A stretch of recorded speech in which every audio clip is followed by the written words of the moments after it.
et on l'a intitulé « L'imagination au pouvoir pour une économie agile et durable ». Et nous avons la chance, comme je vous l'ai dit, d'avoir deux personnalités de haut vol qui sont avec nous ce soir et qui vont traiter de ce sujet, qui l'ont pris à bras-le-corps. Il s'agit de Philippe Dessertine et Marc Toiti. Ils sont tous les deux économistes. Ils vont tous les deux traiter de ce même sujet. Comme ça, vous aurez droit à ces deux angles. Et ensuite, nous les ferons discuter l'un avec l'autre en regard croisé. Et bien sûr, vous aurez la possibilité de poser vos questions. Mais laissez-moi tout d'abord vous présenter notre premier intervenant, Philippe Dessertine. Économiste de formation, il se distingue comme un prospectiviste ou un futurologue Et il a des analyses que l'on qualifie de visionnaires qui marquent aussi bien les sphères politiques qu'académiques. C'est un conseiller discret mais néanmoins influent auprès de plusieurs gouvernements et institutions européennes. Il décrypte avec lucidité et subtilité les grands enjeux économiques, géopolitiques, sociétaux et environnementaux de notre monde. Et sa démarche va bien au-delà du constat puisqu'il fait émerger des clés de compréhension inédites et ouvre des perspectives nouvelles. Professeur agréé des universités, il enseigne à l'IAE de Paris ainsi qu'à l'université Paris Première Panthéon-Sorbonne. Il dirige également l'Institut de haute finance à Paris et a contribué à la création du Haut Conseil des finances publiques, dont il fut l'un des 11 membres fondateurs. Acteur engagé dans les réflexions sur la transition écologique, il préside depuis juillet 2022 le Comité 21, le plus vaste réseau français consacré au développement durable en lien avec l'accord de Paris. Je pourrais encore poursuivre bien longtemps, mais je vais lui laisser la scène. Merci d'accueillir comme il se doit Philippe Dessertine.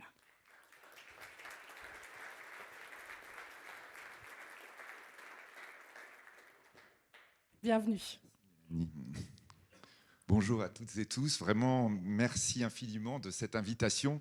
Je parle pour Marc et moi, on se connaît depuis longtemps, mais j'ose le dire, effectivement, on est très, très touchés d'être ceux qui ouvrent ce 20e anniversaire. 20e anniversaire, c'est quand même très, très marquant. J'ai un gros problème, je n'arrive pas à lancer mon chronomètre. C'est très important parce qu'on doit avoir un chronomètre du point de vue de notre mode de fonctionnement. Voilà. Donc, vraiment très honoré d'être ce soir parmi vous. On a entendu Stéphane et Léa qui disaient on doit avoir une vision positive, on doit avoir du punch, on doit avoir de l'optimisme. Et donc, on va commencer par deux économistes. Voilà, vous dites.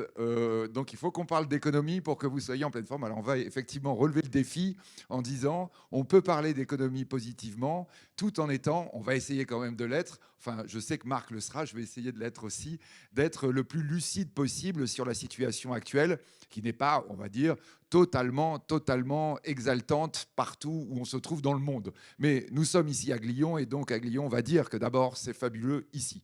Alors, si on... Bon, ça va, oui, j'ai commencé comme je dois commencer. Alors, cela étant, donc on va dire quoi quand on est en train de regarder les perspectives économiques pour le temps qui vient? On doit dire que nous sommes à un tournant probablement que personne dans la salle n'a jamais connu, un tournant qui signifie que véritablement tout ce que nous connaissons en termes d'économie et en termes de mesures économiques va être modifié de façon, être bouleversé de manière extraordinaire. Plusieurs chocs sont ceux que nous connaissons aujourd'hui à l'heure actuelle. Seulement l'un d'entre eux suffirait à rendre notre période totalement historique. Le premier, et Mélanie évidemment le disait dans son introduction, le premier c'est le dérèglement climatique. Si vous avez des ados qui vous attendent à la maison ce soir et que vous leur dites j'ai été passer une soirée à écouter des économistes, déjà peut-être ils vont vous plaindre un peu, vous dire papa, maman ou tonton, tati, qu'est-ce que tu fais de tes soirées? Et probablement que l'ado, la première question qu'il va vous poser c'est j'espère que tes économistes ont parlé de dérèglement climatique. Parce qu'effectivement c'est la grande question de la génération qui vient. Alors, c'est vrai qu'évidemment, quand on parle de réchauffement climatique au mois de novembre, je vois qu'en Suisse, vous êtes totalement épargnés puisque nous sommes mi-novembre et nous avons de la neige qui suffirait à Paris à bloquer tous les aéroports, tous les TGV, toutes les autoroutes. Je pense que vous avez plus l'habitude, enfin j'espère, puisque je dois repartir demain matin. Mais donc, là, effectivement, quand on parle réchauffement climatique, c'est une réalité. Une réalité qui s'impose de plus en plus, qui signifie quoi? Qui signifie que le modèle économique ancien, aujourd'hui, est un modèle qui va devoir muter. L'origine du dérèglement climatique, c'est 8 milliards d'humains actuellement sur la planète, enfin même on peut dire 8 milliards 200 millions, parce qu'on dit 8 milliards, mais la population humaine continue de croître, et on va l'espérer, elle va croître toujours de plus en plus. 8 milliards d'humains, le ancien ne fonctionne pas à 8 milliards. En fait, il ne fonctionnait pas à 7, il ne fonctionnait pas à 6. On a commencé, vous voyez, le sommet de Rio 1992, c'est le moment où effectivement la planète est à 5 milliards d'humains. Et on dit non, en fait, ça ne marche plus.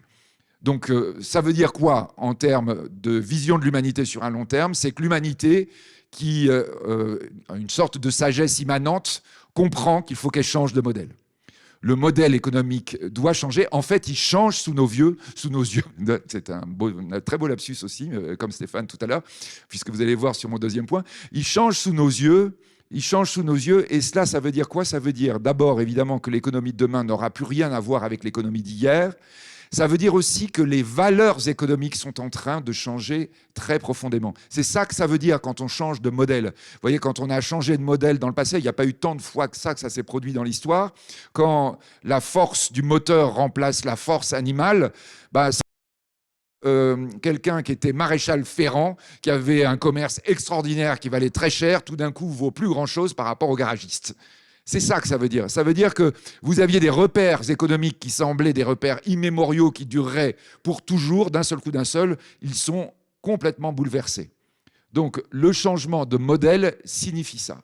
Il signifie d'autant plus que deuxième choc que nous vivons, qui est peut-être même encore un choc plus important à l'échelle de l'histoire humaine, ce deuxième choc, c'est que l'humanité est en train de changer profondément. En clair, le modèle économique qui est le nôtre encore aujourd'hui, qui est en train de voir ses derniers feux, ce modèle économique, il a grosso modo été créé il y a 2 siècles et demi, au moment justement de grandes révolutions technologiques qui vont faire arriver le moteur, l'énergie, par rapport à une logique qui jusqu'ici était principalement agricole et utilisant la force animale ou la force humaine, ce associé à une dette qui augmentait parce que l'humanité avait vaincu la mortalité infantile et la mortalité des femmes au moment de l'accouchement.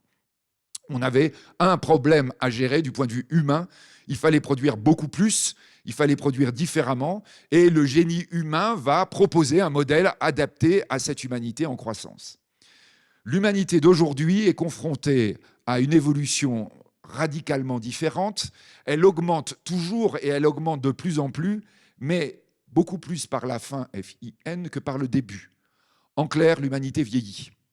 Le grand changement que nous sommes en train de connaître, c'est que le modèle économique d'avant n'est plus adapté aux jeunes, alors que fondamentalement, l'humanité qui vient sera une humanité de plus en plus âgée.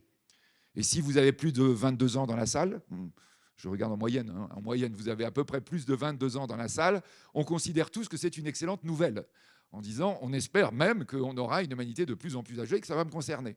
Mais ça veut dire quoi? Ça veut dire que quand on est âgé, on ne consomme plus, on ne vit plus, on ne produit plus comme avant. Et ça veut dire quoi, évidemment, d'un point de vue fondamental? Ça veut dire que les valeurs changent. Ça veut dire que les valeurs associées aux besoins de l'humanité vont être bouleversées par ce changement-là. Les consommateurs ne sont plus les mêmes. Si on va très très vite, si on résume très très très rapidement, quand on est très très jeune, donc moins de 22 ans, donc nous on a tous oublié dans la salle, mais quand vous êtes à moins de 22 ans, en fait vous consommez principalement du produit physique. Le modèle d'avant qui s'est constitué quand l'humanité a commencé à exploser par les jeunes, cette humanité qui a produit du physique. D'ailleurs, la science humaine a progressé pour décupler la force physique. C'est-à-dire quand vous regardez, quand vous croisez les informations, c'est extraordinaire. Tout va bien dans le même sens. L'humanité évoluait en besoin, en fonction des besoins qui pouvaient se révéler au quotidien, et nous avons bien eu la science qui évolue dans ce sens-là. Quand vous êtes plus âgé, en fait, vous consommez de plus en plus, vous consommez de plus en plus du service. Non pas évidemment que le physique disparaisse. Vous voyez, c'est comme quand on va dire, quand la force du moteur apparaît, l'agriculture, elle vaut plus zéro. Elle vaut beaucoup moins qu'avant. Aujourd'hui, c'est 2, 3, 4% du PIB. Il y a 250 ans, c'était 95% du PIB. Ce n'est pas qu'elle a disparu, c'est que sa valeur relative a baissé. Donc, lorsque l'humanité a eu besoin de développer de la force physique, le physique a pris de plus en plus de place. Quand maintenant l'humanité vieillit, c'est le service qui prend de plus en plus de place. Et ça veut dire quoi? Ça veut dire que d'ores et déjà, on voit le montant de l'industrie qui diminue, la force physique, l'agriculture qui reste à peu près à la même approche, et la notion physique et la notion de service tentent à augmenter de plus en plus. Et ce qui est extraordinaire, c'est que la science évolue exactement dans ce sens-là. Elle va proposer de plus en plus de solutions pour améliorer le service. Peut-être quand je suis en train de dire service, évidemment, et quand vous êtes par exemple investisseur, vous dites il veut dire quoi par là? Il veut dire bien sûr le service médical, c'est le premier auquel on pense. Celui qui va permettre aux humains de vivre de plus en plus vieux. Il n'y a pas de doute d'ailleurs, toutes les entreprises de la tech, celles qui sont les plus en pointe, vont investir de plus en plus dans la médecine. Mais il faut aller bien au-delà. Je vais prendre un exemple. Un exemple qui me concerne, c'est l'exemple de mon papa à moi, pour ceux qui, de ma génération, ont lu Achille Talon. Donc mon papa était beaucoup plus âgé que moi. Il est décédé depuis longtemps. Il était né en 13 et mort en 13. Donc je ne suis pas si vieux que ça, ce n'est pas 1813, mais quand même 1913-2013. Quand il avait 90 ans, c'est-à-dire en 2003, mes frères et sœurs, on sentait qu'en fait, il allait partir parce qu'il n'avait plus envie de vivre. Il disait « Qu'est-ce que je fais là? Je suis une charge, mes amis sont morts, je ne sers plus à rien, etc. » Mon père était un peu mathématicien, ingénieur, etc. À 90 ans, il découvre le bridge sur Internet et sur ordinateur. Et en fait, ça va le tenir vivant pendant 10 ans. C'est-à-dire pendant 10 ans, la télé, il ne la regarde pas, même quand son fils y passe, ça ne l'intéresse pas. La voiture dans le garage, il l'utilise jamais. Le lit sur lequel il couche, à la limite, il le regarde à peine. Ce que lui sert ma mère à déjeuner, il y goûte, mais il ne retient même pas quel a été le goût de ce qu'il a mangé 2 jours avant. En revanche, l'impasse incroyable qu'a fait un Japonais sur un 3 sans atout contré, alors ça, il vous en parle pendant des heures. Le logiciel de bridge, 250 €, va le tenir en vie pendant 10 ans. Et d'ailleurs, il va décéder quand il est devenu aveugle. Un jour, l'ordinateur était fermé et là, il est parti très très vite. La voiture valait 4 000 € dans le garage. Le logiciel, 250 €. Non, c'est pas vrai. En fait, la valeur la plus élevée, ce qui tenait cet homme en vie, c'était le logiciel en question. C'est ça la notion de service. Et c'est ça la variation de valeur. C'est-à-dire qu'on a des valeurs effectivement qui peuvent être associées au coût de production. En fait, non. La valeur, c'est associé à la manière dont les humains utilisent quelque chose. C'est cela que nous sommes en train de vivre en accélération. C'est-à-dire un bouleversement des valeurs. Et là, évidemment, j'ai pris l'exemple de l'automobile qui est très parlant. Les jeunes ne vont plus consommer l'automobile comme nous l'avons fait. Et on voit la valeur de l'automobile, je vais y revenir tout à l'heure, qui a tendance à stagner, voire même à baisser, alors que les valeurs associées à une nouvelle manière d'envisager le service explosent littéralement. Car voilà le troisième choc, la troisième évolution incroyable que nous connaissons, et c'est celle-ci probablement qui est la plus importante à avoir à l'esprit, c'est la plus grande révolution scientifique de tous les temps. Ça, c'est un grand privilège quand vous êtes à l'université. Donc, je suis à la Sorbonne, effectivement, mais je suis dans ce qu'on appelle à l'université, dans les sciences molles. Les sciences molles, c'est les sciences humaines. Quand les collègues des sciences dures disent sciences molles, on pense bien qu'ils oublient souvent le mot science. Et toi, tu es dans les mous, c'est-à-dire dans quelque chose qui n'a pas de rigueur. Nous, dans les sciences dures, c'est-à-dire les mathématiques, la physique, la chimie, la médecine, là, vous avez effectivement quelque chose qui se passe depuis 25 ans qui est absolument incroyable. L'ado dont je parlais tout à l'heure, peut-être qui vous attend à la maison, qui peut-être a tendance à déprimer sur la manière dont évolue la planète, qui a peur de la guerre, qui a peur de la fin du monde. Nous sommes très eschatologiques dans notre période. Cet ado-là, il faut lui dire, attends. Tu vas arriver dans un monde où la science n'a jamais évolué comme ça.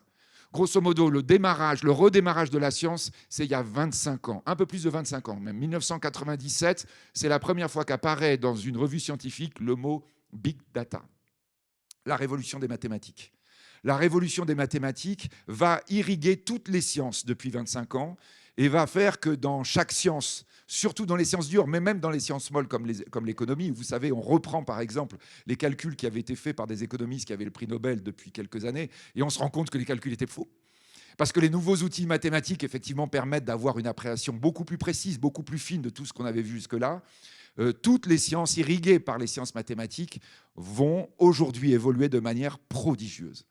Vous voyez, alors, nous, à Paris, on a par exemple Normal, l'école normale supérieure de mathématiques. Vous avez des astrophysiciens, des collègues. Enfin, moi, je les appelle collègues. Eux, ils ne m'appellent pas collègues. Enfin, ils disent oui, c'est quelqu'un qui est à la Sorbonne aussi. Mais enfin, ils donnent des cours d'économie. Vous voyez, donc, mais des collègues en astrophysique, c'est vraiment, vous voyez, ce qui est de plus haut dans les sciences, quoi. Des super mathématiciens et super physiciens en même temps, quoi.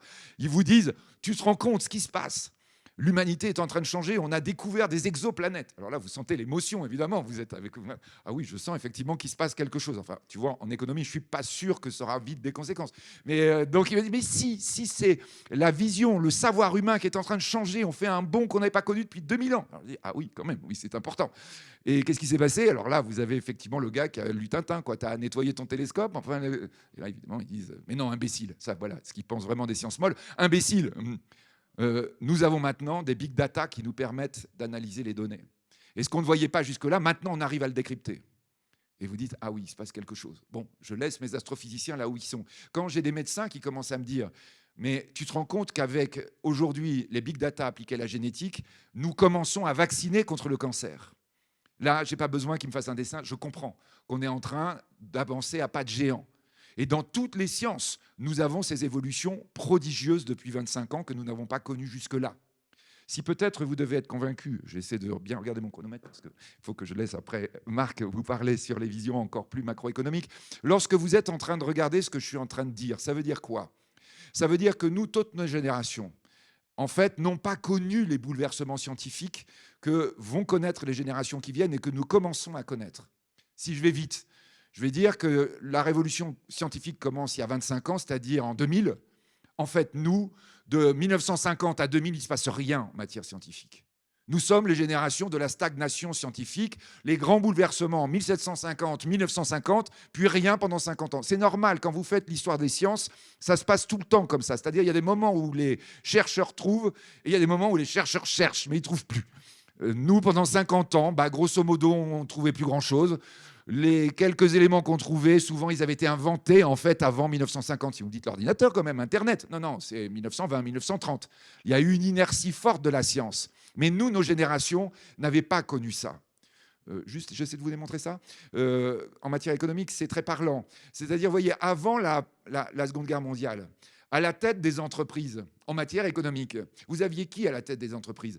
Les gens qui trouvaient des choses prodigieuses. À la tête de mon entreprise d'automobile, vous aviez un ingénieur. À la tête d'une entreprise d'aéronautique, vous aviez un ingénieur. À la tête d'une grande pharmacie, vous aviez un chimiste ou un pharmacien ou un biologiste. Bon, à la tête d'université, vous aviez un prof, mais ça, c'est pas une bonne idée, ça, hein. Donc, qu'est-ce qui se passe à partir des années 50? À partir des années 50, on commence à avoir à la tête des entreprises des commerciaux. Ah non, pas encore financiers. D'abord des commerciaux. Nous, en France, on a, voyez, l'élite de la nation qui avant faisait tout le temps Polytechnique, qui commence à faire HEC, qui commence à diriger les plus grands groupes. Alors évidemment, on va dire que c'est très important de vendre en économie. Si tu produis quelque chose et qu'on ne vend pas, ça ne vaut rien. Je suis d'accord. Mais quand tu es en train d'inventer le moteur, d'inventer, je ne sais pas, peut-être le fer à repasser ou l'avion, c'est peut-être plus important de l'inventer que de le vendre. Quand dans les années 60, les business schools commencent à produire non plus des commerciaux, mais des gens spécialistes en marketing, on voit que notre modèle commence vraiment à tousser. C'est-à-dire qu'on commence à inventer du besoin et plus du tout à inventer quelque chose qui va être véritablement une création de valeur. Alors je suis désolé, hein, là je me mets peut-être tout le monde à dos, mais rassurez-vous, je fais partie du même club, puisque dans les années 70-80 du siècle précédent, on voit arriver à la tête des entreprises des contrôleurs de gestion. Vous m'en voulez pas, les contrôleurs de gestion dans la salle, j'en vois qui commencent à me regarder en fronçant les sourcils. Le contrôleur de gestion, on est d'accord, c'est quelqu'un qui n'a jamais vu un produit ni un client. En revanche, un tableau Excel. Et qui va vous dire, il va falloir maintenant serrer les marges. Parce qu'effectivement, 0,1%, ça nous permet d'avoir un bénéfice supplémentaire qui va faire qu'on va être acheté ou vendu. Ça, c'est jusque dans les années 90. Et à partir des années 90, vous avez quoi? Vous avez, en effet, ça y est, on y arrive, les financiers. Les financiers, soit qui arrivent à l'intérieur de l'entreprise, soit par l'extérieur. Quand vous avez un fonds qui rachète une entreprise, c'est lui, en fait, qui dirige. Et qui va d'ailleurs mettre un contrôleur de gestion à la tête de la boîte, parce qu'il va falloir revendre vite. On est d'accord que lui, non seulement il ne connaît pas le produit, ni même le client, mais en fait, il ne connaît même pas la boîte. Il combine des valeurs. Et là, ça veut dire quoi? Ça veut dire qu'en fait, on est au bout du bout de la manière dont vont fonctionner notre économie. Vous voyez, c'est dans ces années-là qu'on a commencé à parler des règlements climatiques. C'est intéressant. C'est-à-dire, la science ne produit rien. les scientifiques qui produisaient la richesse étaient devenus des gens un tout petit peu marginalisés à l'intérieur des entreprises. Vous voyez, j'ai de la R&D, mais à un certain moment, en fait, mon service de R&D, je lui dis non, ça suffit, maintenant tu cherches, tu ne trouves rien, donc je vais te mettre dans le service commercial. On l'a connu dans des très grandes entreprises. Là, maintenant, tout d'un coup, les choses sont en train de changer. On est d'accord, hein, que quand vous êtes avec un moment où il n'y a pas d'innovation, le modèle qui marche, c'est celui du contrôleur de gestion, c'est-à-dire en fait de l'entreprise qui grandit. Quand vous commencez à rentrer dans l'innovation, et c'est là que c'est intéressant dans, je dirais, ces rencontres de Glion, vous devez avoir à l'esprit, c'est que la grande entreprise, par définition, ne va pas s'en sortir. Parce que la grande entreprise ne sait pas gérer la rupture. C'est normal, la grande entreprise, elle est grande parce qu'on gère les économies d'échelle, parce que c'est le contrôleur de gestion qui est à la tête. Il va dire, quand j'achète groupé, ça coûte moins cher, donc ça me fait réduire le montant des coûts, donc augmenter le montant des marges. Mais quand vous êtes dans l'innovation, dans la super innovation, ben là, évidemment, le contrôleur de gestion est très vite dépassé, voire même, il va dire, vous êtes en train de me faire bousculer tous mes tableaux Excel. Il n'y a que la petite entreprise qui arrive à s'adapter, à être suffisamment agile pour accepter une innovation galopante. Quand vous n'avez pas d'innovation, la petite entreprise est le vassal de la grande entreprise. Quand il y a innovation, c'est simple, la grande entreprise disparaît. Les dinosaures ont disparu quand il y a eu un changement climatique. C'est normal, ils avaient un très gros corps et une toute petite tête, qui est le principe des grandes entreprises.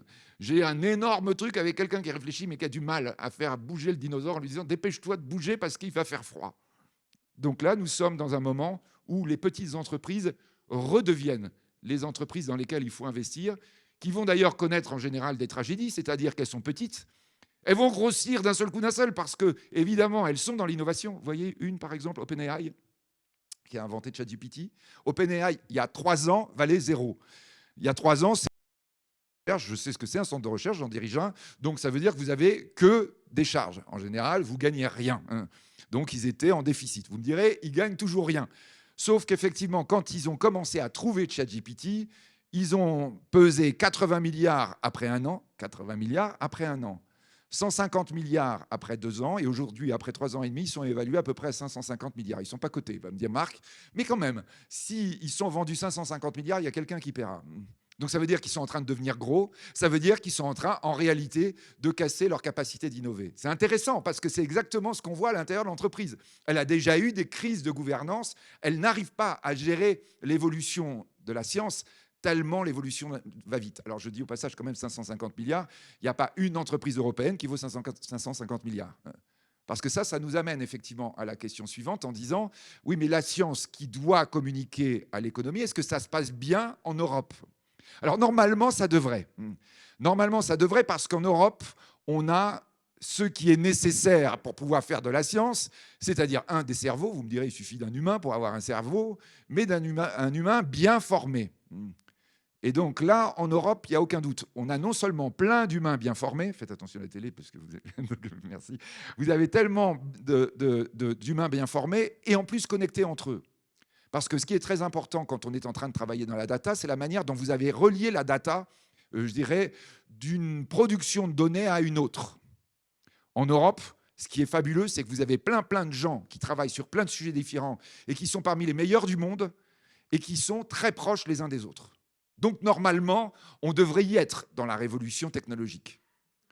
Quand vous dites, oui, d'accord, mais pour ça, il faut quand même pouvoir investir. Donc, il faudrait de la monnaie. Ah, mais de la monnaie, figurez-vous, en Europe, on en a. On a même des niveaux d'épargne absolument incroyables par rapport au reste du monde. On a de la monnaie qui est prête à s'investir dans des projets nouveaux extraordinaires qui vont être créateurs de nouvelles valeurs. Mais quand on est en train de regarder ce qui se passe, on doit dire, malheureusement, l'Europe n'y est pas. L'Europe n'y est pas. Alors là, évidemment, vous allez me dire qu'on va arriver sur des sujets en ce moment très sensibles, et vous allez vous souvenir, bien sûr, des interventions d'aujourd'hui, parce que nous sommes à un moment clé, probablement des marchés. Je ne sais pas ce qu'en pense Marc, là, pour le coup, on n'a pas échangé trop là-dedans. On est à un moment clé des marchés, c'est-à-dire que la science qui communique à l'économie, et je suis parti là tout à l'heure sur l'intelligence artificielle générative, est en train de produire des variations de valeurs d'entreprise qu'on n'a jamais vues dans l'histoire. Alors là, pour le coup, en Europe, on dit, ah ben, nous, on est tranquille, on est à l'écart. C'est pas faux, mais c'est quand même embêtant. Juste rappel, donc il y a 10 ans, une petite entreprise, enfin une entreprise moyenne, quoi, qui était intéressante, qu'on regardait quand on était investisseur, qui s'appelait Nvidia. Nvidia fabriquait des puces pour les jeux vidéo. Elle valait 10 milliards d'euros, 10 milliards de dollars. 10 milliards, c'est la taille d'une entreprise européenne. Si je reprends mon cas tout à l'heure, il y a 10 ans, Renault valait 10 milliards d'euros. 10 ans après, 10 ans après, Renault vaut 10 milliards d'euros, donc même peut-être un tout petit peu monté, puis un petit peu baissé, mais on va dire, grosso modo, ils ont gardé la valeur. C'est ce qu'on disait tout à l'heure, vous voyez, l'automobile. Nvidia est devenue l'entreprise qui vaut la plus chère du monde. Mais en clair, Nvidia vaut combien? 5 200 milliards au moment où elle vaut le plus cher, 5 020 milliards, pardon, au moment où elle vaut le plus cher. Elle est redescendue à 4 700 milliards. Je ne vais pas regarder tout à l'heure, là, il faudra qu'on regarde, mais enfin, elle est aux alentours de 4 500, 5 200 milliards. 10 milliards, 4 200. Je vous raconte un truc backstage dans une émission de télé. Donc, je sors de l'émission de télé, donc je passais à la télé française avant, parce que maintenant je suis candidat pour être maire d'une ville, du coup je n'ai plus le droit de passer à la télé. Donc bon, bref, donc j'étais backstage et donc il y avait une autre émission qui commençait, un grand politique, il ne faut pas que vous le reconnaissiez, une grande politique français qu'on croise et qui me dit alors vous travaillez sur quoi, Dessertine, machin. Je dis vous vous rendez compte de ce qui se passe, incroyable du point de vue scientifique, les conséquences économiques, oui on travaille là-dessus. Vous vous rendez compte, Nvidia, passer de 10 milliards à 4 200 milliards. Ça vous vous rendez compte du 42 000% de rendement pour les gens qui ont investi. Et là, je vois la personnalité politique qui ouvre des grands yeux. 42 000% par an. Je dis non, pas par an. Non, mais quand tu es à 42 000%, tu peux diviser par 10, tu vois, il n'y a pas vraiment de problème. Je te parle de 42 000% comparé aux 2% qui deviennent 1,2% de ton carnet de caisse d'épargne en France. Et là, deuxième question impérissable de la personnalité en question, c'est pour ça que je ne veux pas que vous la reconnaissiez, qui me dit 1,2%, mais c'est les mêmes pourcents. Je dis oui, c'est les mêmes pourcents. Parce que c'est les mêmes euros, si tu veux, tu vois, c'est les mêmes dollars. Tu comprends le problème du contrôle de gestion, là, qui est en train de dire il faut gagner 0,1%. C'est fini l'hôtel 4 étoiles. On va être l'année prochaine, rencontre de Lyon, dans un hôtel 3 étoiles. Parce que ça va nous faire gagner 0,1%. Et l'autre à côté qui dit 42 000%. Tu vois, alors franchement, le nombre d'étoiles de l'hôtel, je m'en fiche complètement. C'est ça qui est en train de se passer. C'est-à-dire un bouleversement en ce moment de l'économie qui est incroyable. Parce qu'effectivement, on est à un endroit où vous avez de l'innovation dont on sent qu'elle va changer le monde. Elle va changer la manière de faire. Alors vous pouvez dire, oui, on a beaucoup exagéré. Non, non, on n'a pas exagéré. On n'a pas commencé encore. On n'a pas commencé encore à changer. Vous voyez, l'autre jour, j'avais mes thésards. Je réunis mes thésards le lundi matin. Je leur dis, arrêtez de me dire que vous n'utilisez pas ChatGPT. Vous utilisez ChatGPT. Je vois bien, vous m'envoyez des messages, il n'y a plus de fautes, ils sont bien écrits. Donc, il y a zéro doute. Mais sauf que vous utilisez ChatGPT pour un truc qui n'a aucun intérêt. Parce que maintenant, vous allez utiliser ChatGPT.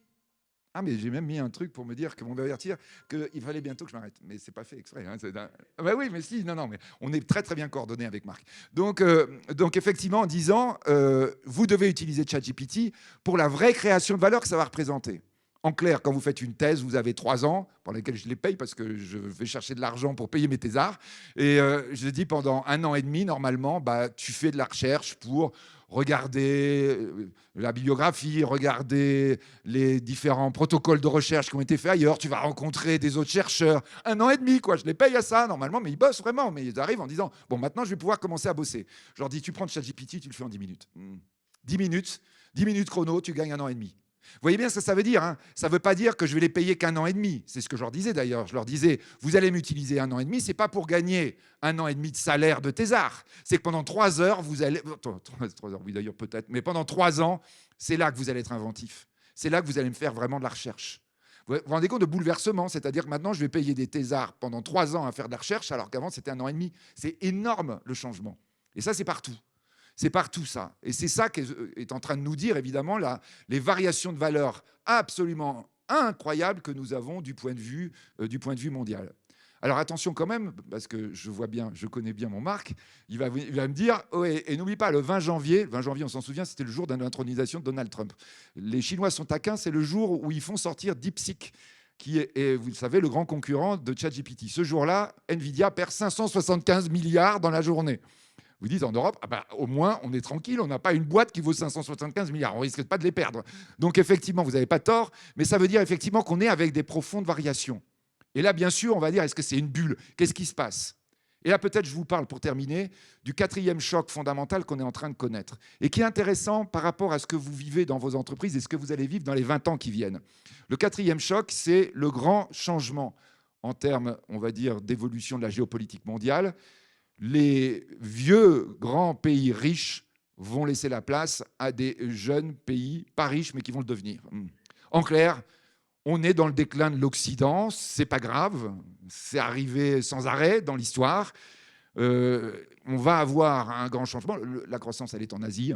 Il y a 4,5 milliards de gens en Asie. Maintenant, la démographie, c'est l'élément fondamental. Si on doit regarder un endroit, c'est là-bas qu'il faut aller exporter. Et pas uniquement en Chine, pas uniquement en Inde. L'Indonésie, par exemple, l'autre jour, quelqu'un en France me dit « Mais c'est un pays, l'Indonésie ?» Ah oui, je dis oui, c'est un pays. Ça mérite de regarder. 250 millions d'habitants, va jeter un coup d'œil. 7% de croissance. Tu vas voir, là, il se passe des choses. Donc, bon, on a ce changement. Et qu'est-ce qui se passe dans les grandes périodes historiques où vous avez des changements de puissance dominante? La puissance dominante déclinante, ça, elle le fait tout le temps dans l'histoire. Elle crée de la monnaie pour faire plaisir à ses habitants. En leur disant, tu vois, comme ça, tu es toujours riche. Vous savez, nous, en France, on a cru ça, quoi. Quand on a fait le quoi qu'il en coûte pendant le Covid, les gens disaient, tu vois qu'on est riche, j'ai de l'argent qui tombe tout seul sur mon compte en banque. Et on disait, oui, bah, si tu joues au Monopoly, on peut utiliser une photocopieuse aussi. Et tu verras, il n'y a plus de jeu. C'est pas intéressant. Si je te donne 50 000 à chaque fois que tu changes de case, je veux. Il faut de la valeur en face. Il faut de la valeur en face.